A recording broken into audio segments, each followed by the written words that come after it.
I think that the most important thing that kids my age or anyone my age should just remember to have gratitude, be thankful for what they have now, because tomorrow they might not have it.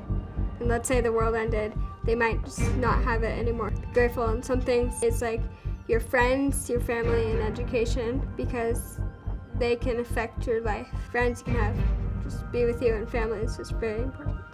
Parents protect you and help you through life. Really interesting, yeah.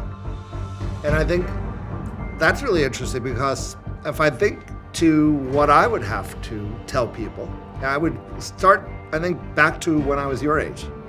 When I was 10 years old or 11 years old, I grew up in a place called the Bronx in New York. And I grew up in an apartment building in the Bronx called the Projects. And I was the only white kid. Everybody else was Hispanic or black. And I had to learn to survive in that environment. And I had to learn to be really open and to be really accepting and understanding of people that were not like me. And as you say, you're grateful to your family. I'm also grateful that over the last 20 years, 25 years, I've been fortunate enough to live in many different places.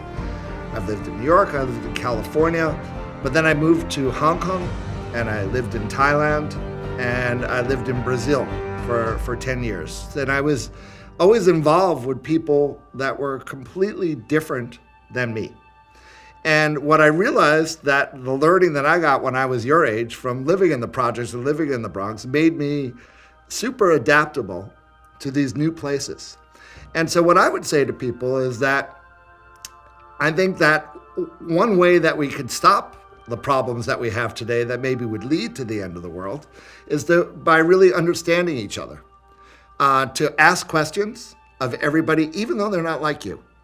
Yeah? So people that you think have nothing to do with you, and look for things that you have in common with these people. It's really easy to find differences, but differences really you can't find solutions when there are differences.